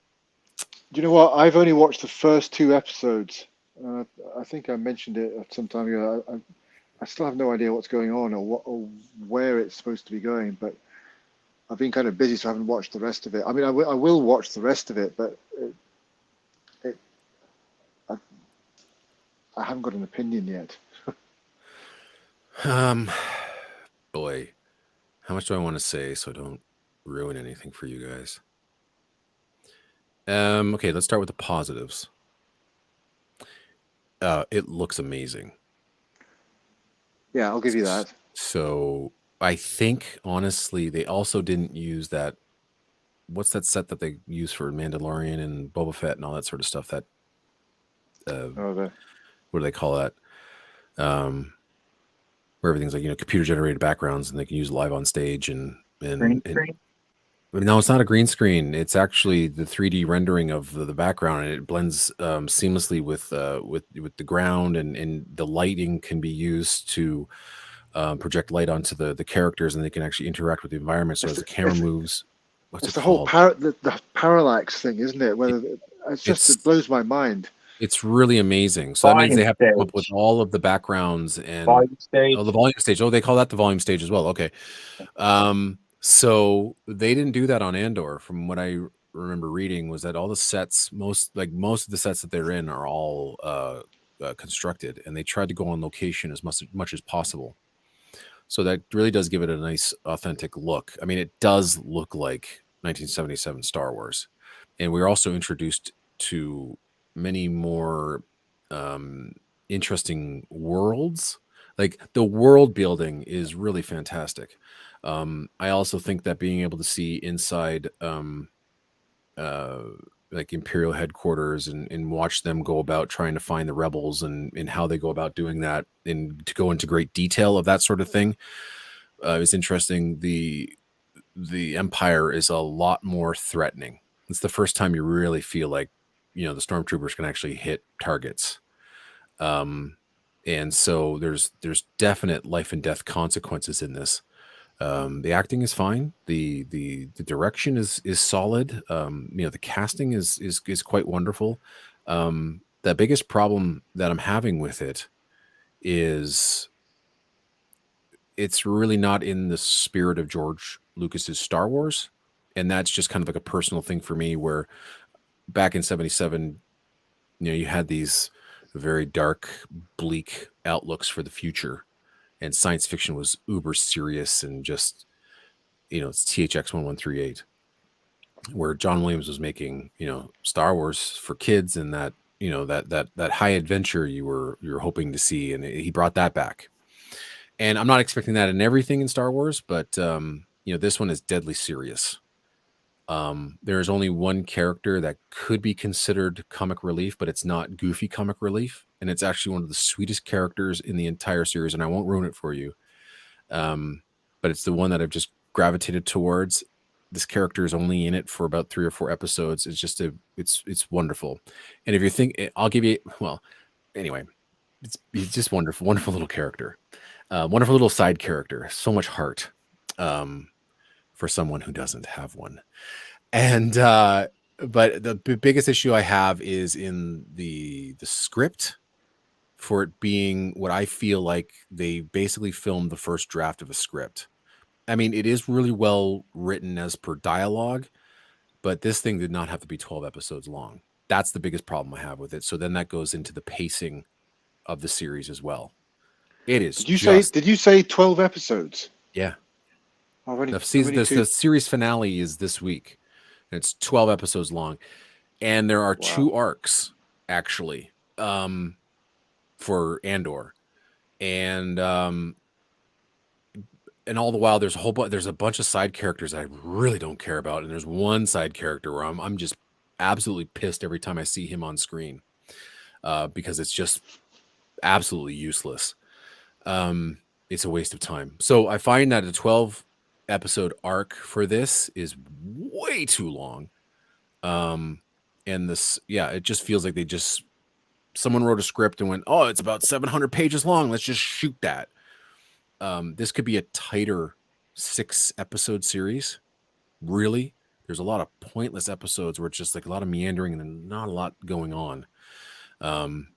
However, there's some things that like I said, I do like. I like seeing inside the Empire and how they are dealing with catching and finding rebels. And there are some pretty serious, like, this isn't for kids. You do not want to watch this. Like, for instance, there's genuine torture in this. That is, it goes a little bit further than the applied torture that happened to Han Solo in Empire Strikes Back.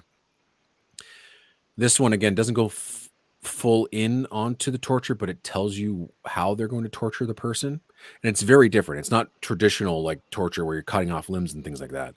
But it's a really hard scene to watch. And they're playing that really, really, I mean, that's deadly serious. It's very adult. So this is a very adult Star Wars spy thriller heist film. And I'm not even sure they needed to have Andor as the main character. You could have really just picked anybody and not have it relate back to Rogue One. Honestly. I probably would appreciate that, because now, I mean, I know what Andor's, end game is. So yeah. But I mean, there's some intriguing things, like, how the rebels are being funded and all that behind the scenes stuff. And then there's some interesting behind the scenes stuff with the Empire. but I find it's just too damn long, way too long. A lot of pointless episodes, and you're like, oh my god, I just sat through 40 minutes of absolutely nothing. And the last episode was really the first time I actually genuinely felt something, and that had to do with Bertel's score, which is underwhelming. Doesn't even begin to tell you how I feel about the music in this series. It's just it's almost like it's not even there, and it's written in a way that is using just these modern tropes that you've heard in any other spy thriller that you've heard in the past 10 years. It's heavy on electronics, and sometimes it goes down that Vangelis route, which is okay. But it's, string ostinatos. There's, that Hans Zimmer Bram that we've heard 12 years now. We're into that since inception. It doesn't, I like Bertel as a composer. This is probably the worst thing he's ever done. Wow. And I can't get behind it. It just makes no impression on me whatsoever. I didn't think that Star Wars music would ever go down this route. And by the way, if you're interested in a great article on the decline of Star Wars music post John Williams, James Southall just wrote an article about Star Wars TV music, chronicling Mandalorian all the way through now to Andor, and it's actually really well written.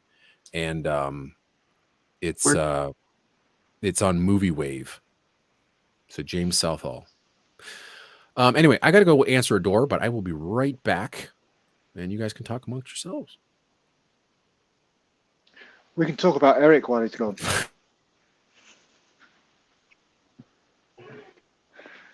I don't think you like the Indiana Jones though. Why did you get that impression? I don't think he likes it that much. I think he's blown away by it. I hope you're being ironic. I am. Oh, good. I told you he'd like it. I told you he'd like it. Well, I hope you like what he was waiting at the post office for you. Yeah, as I say, I keep checking the tracking thing, and as soon as it gets to me, I'll let you know, and there'll be a video on it, and I'm getting quite excited. It's a similar theme from last year's Christmas present.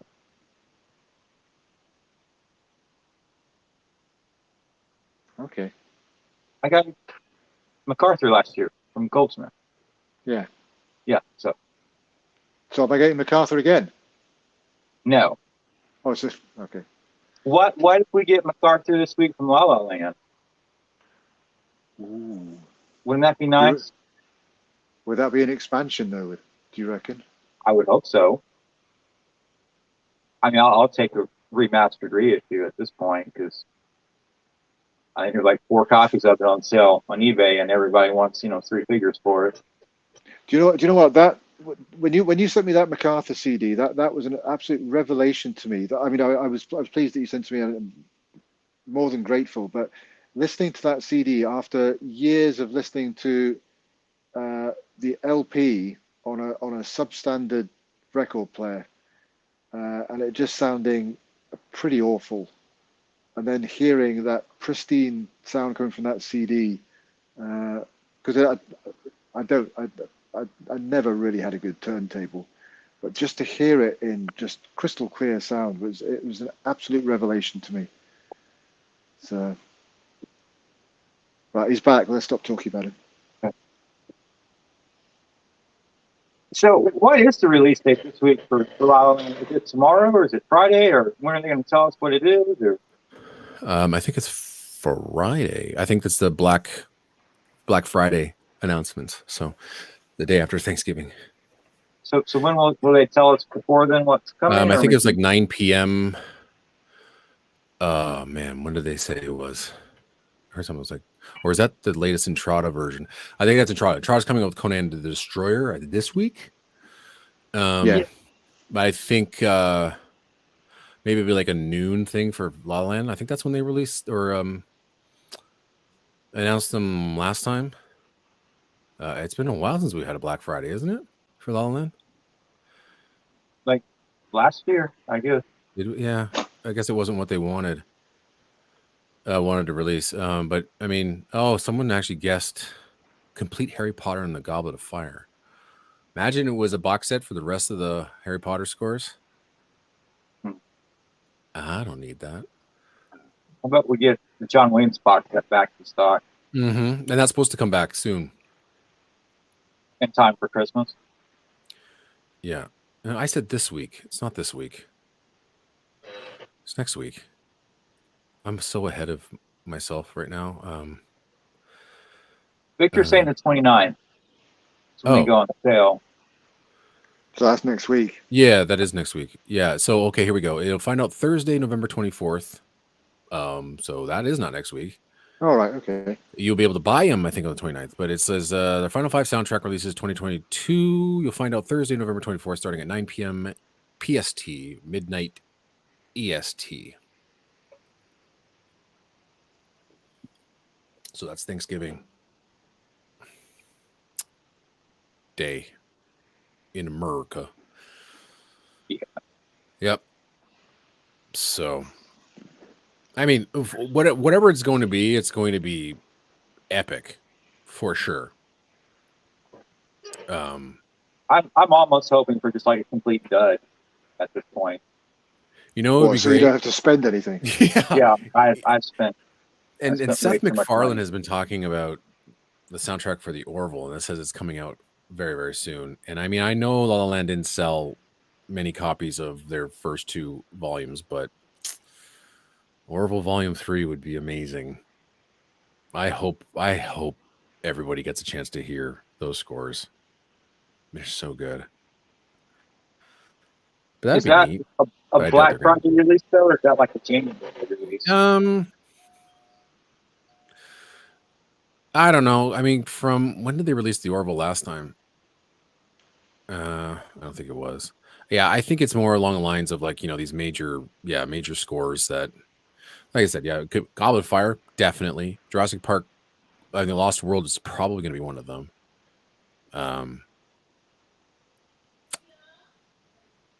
Highlander would be great. Or Hook. But, yeah. So, Whatever they ruin release. Andor for you guys. But, yeah, whatever they release, No, I not at all. think people are going to be happy. People are going to be sad. People are going to be, all over the internet crying and whatever. But I'm looking forward to the Entrada Conan the Destroyer though. Mm-hmm. That's tomorrow. I'm wondering how much that's tomorrow or tonight.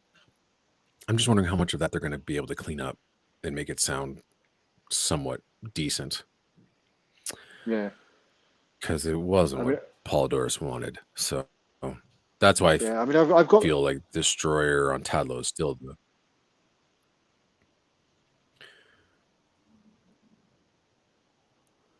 Sorry, did we lose you? Tadlow record.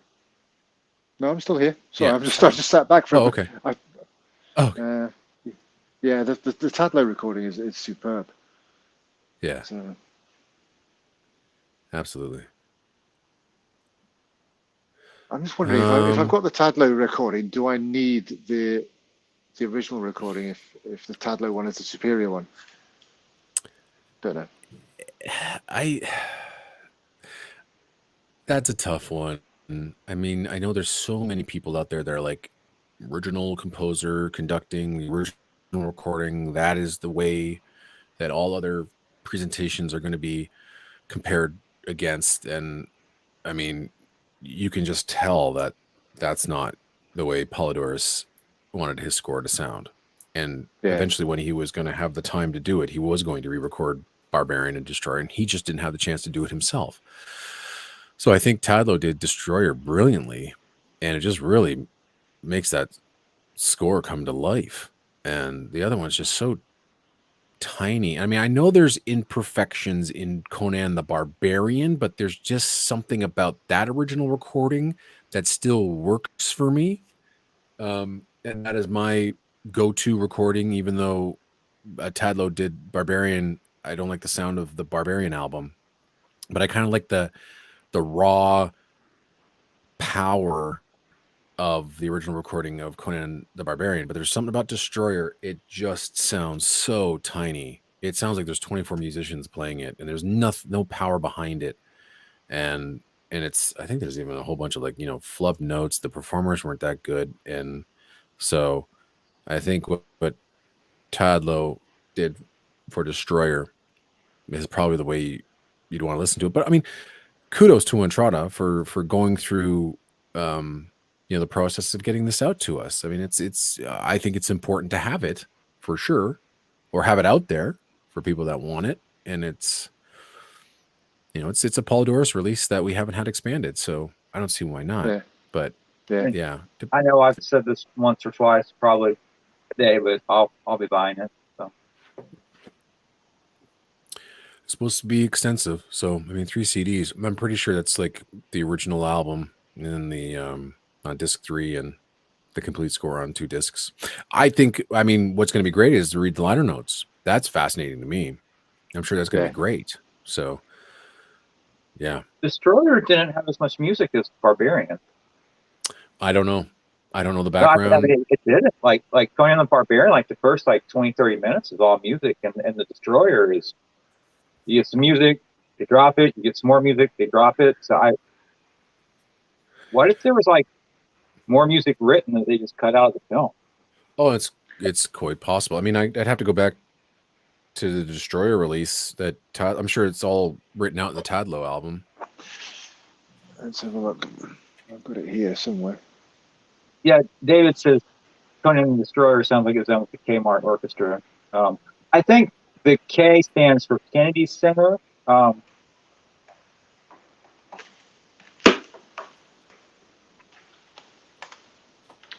Okay, Yeah, Conan the Destroyer. And everyone's got their CDs handy except for me. I have to go hunting. Yeah, I don't. I'm gonna have to go look on Music Brains to see if I can find the liner notes there. I have my Paul Doris section there, but I'm not sure where the album is. So I have the liner notes for the Todd Lowe Conan the Destroyer here. So I mean, I think James Fitzpatrick would probably explain it in his little, he has a little blurb about the recording process of it, and I mean, from what I gather, doesn't it say complete score on the cover? New recording of the complete film score, and it's quite short because disc 2 is Sword and Sorcery, and then a couple of film versions, right? Yeah, so the 61 minutes. 61 minutes 33 seconds is the complete score. So I'm like, what are they going to do for a 3 CD set? That's interesting. So now I'm like, Okay, yeah, James Fitzpatrick says, when I met with Basil a few years ago, this was from 2011, when I met with Basil a few years ago to discuss possible Conan re-recordings, he said he was never overly happy with the original recording of Barbarian, but with the original Italian soundtrack recording of Destroyer, he was totally dismissive and was excited by the prospect of a new recording. The music budget had been cut so much that he could not have the large symphony orchestra and choir he originally requested, and had to make do with a reduced orchestra and no choir. So maybe it is going to be full of alternates, hey, here's maybe the first version that he scored to the first cut, and when it was all changed up, here's the actual scores heard in the movie. So that could be a possibility with a lot of alternate stuff, but yeah, it's not very long. Yeah, so the Todd Lowe recording is as Basil Polydorus kind of originally envisioned it, with the full symphony orchestra, compared to the smaller orchestra that he had on his original recording. Right. So, well, it'll be fascinating. That's for sure. It'd be great to read the story behind it all, and but I mean, I guess it's great to have both. But I mean, as far as great re-recordings go, man, Destroyer just, I mean, I rarely listen to that album because of the way it sounded. But when I heard that newly recorded, it was like, holy smokes, isn't this magnificent? and it plays so beautifully. And then of course they'll have the sword and sorcery stuff. I mean, even that original recording isn't that great. Who knows? Maybe they're adding sword and sorcery to the 3 CD set. Maybe, That yeah. Char's doing. Yeah, I know that was like a Super Tracks release, the original tracks. So maybe that's what they're doing. So it'll be interesting. Yeah, and it's a 3-disc release, you say? The 3 Destroyer CDs. release. Yeah. So to go along with the 3-disc Yeah. Conan the Barbarian. Yeah, and that is superb. Yeah, It's great to have that. They did a great job with that one.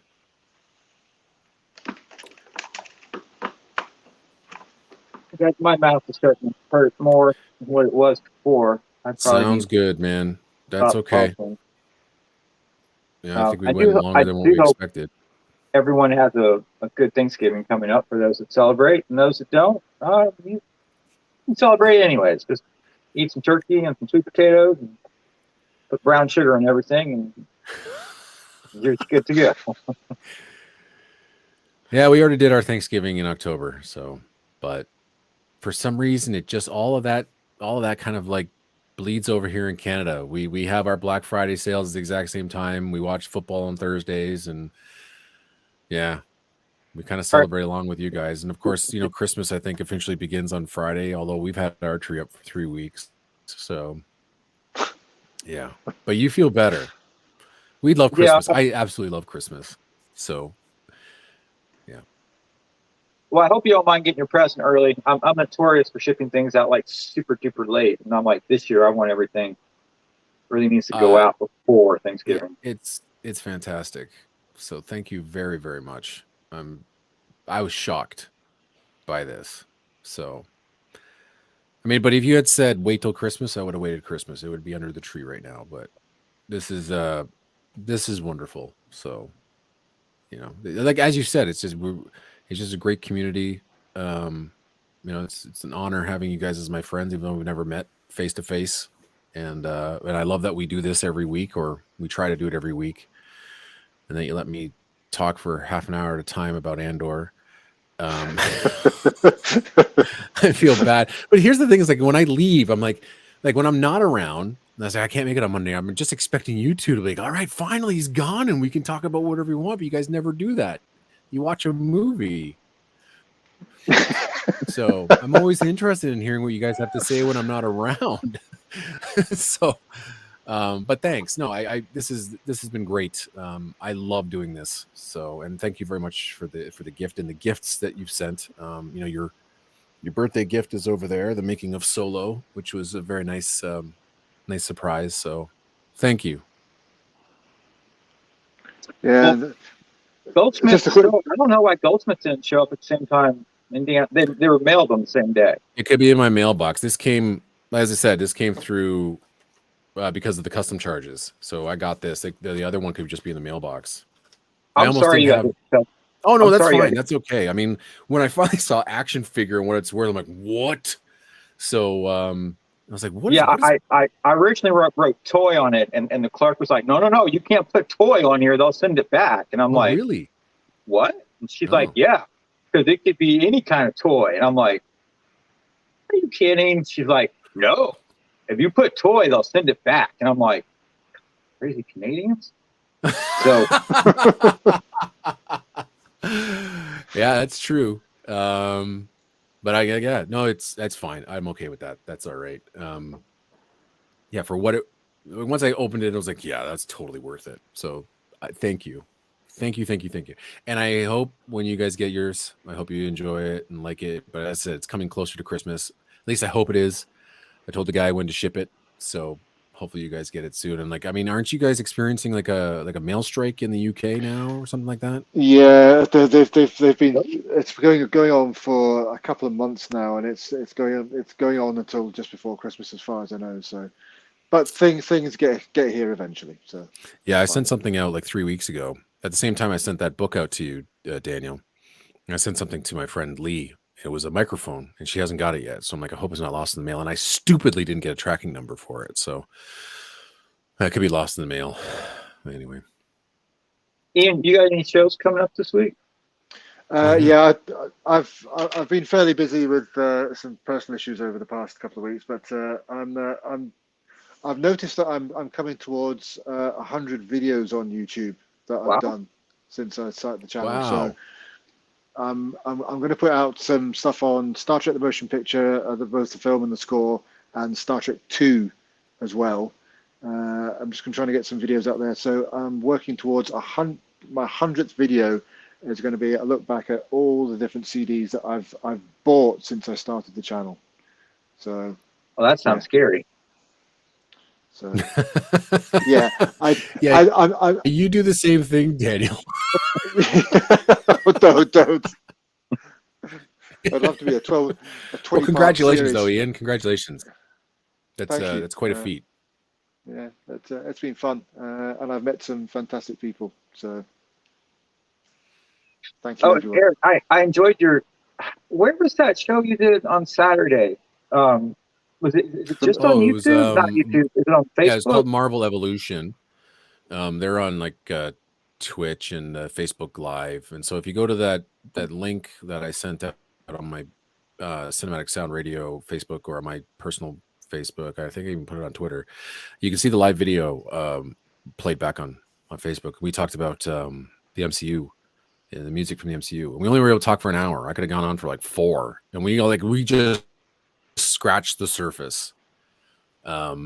And I think it's the guys asked about the songs, and I'm like, I don't know, I don't even pay attention to the songs, and it's like that's out of my wheelhouse. What song? So yeah, like Guardians of the Galaxy, and then they did a whole quiz on songs, like what song was used in blah blah blah during this. I'm like, I don't know, What? and so I was able to talk about the scores, and hopefully offered some insight.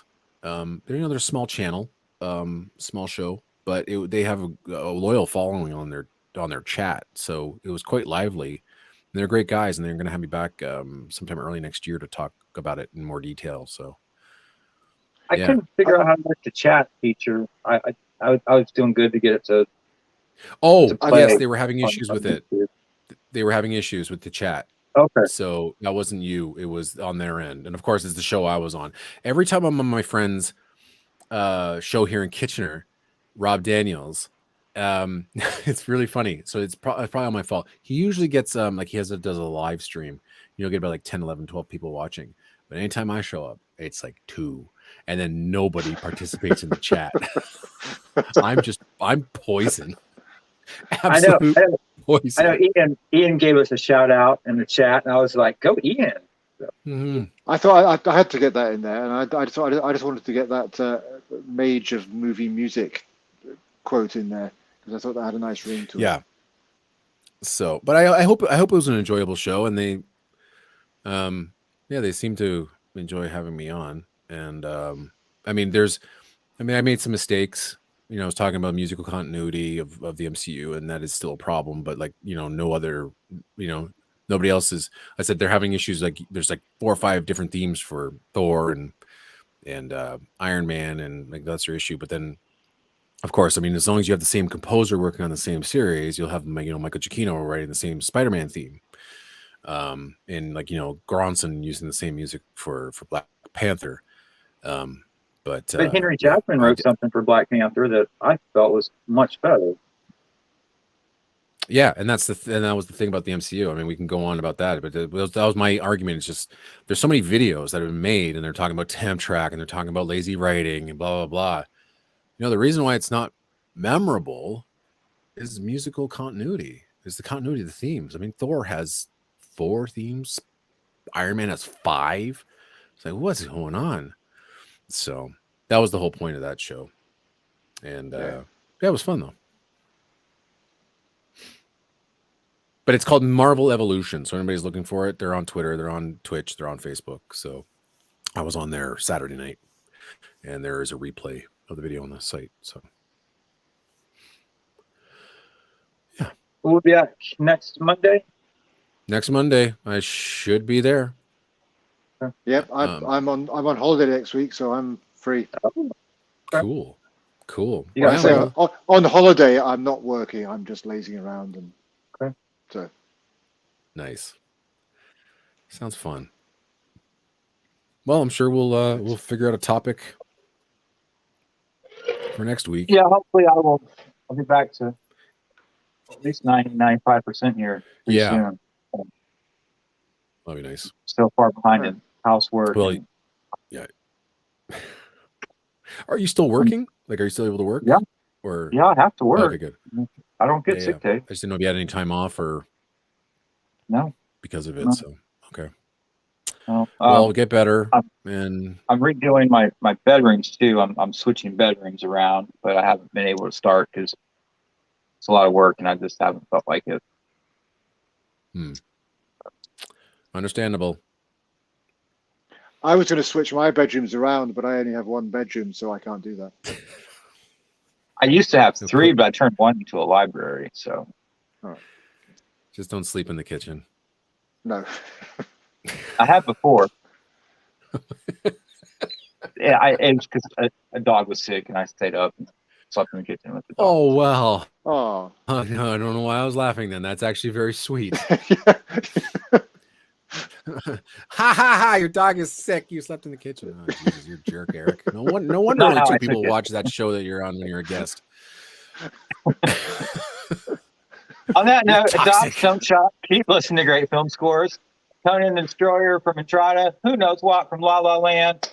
JFK, probably not, but if so, you'll probably hear the explosion of my brain from all the way across the universe. So, have a good Thanksgiving, everyone. We'll be back next Monday. Wednesday night, I've got the Thanksgiving Eve annual live stream. Boomer and I will just sit around and talk about things we want to buy off the internet at cheap prices. Cool.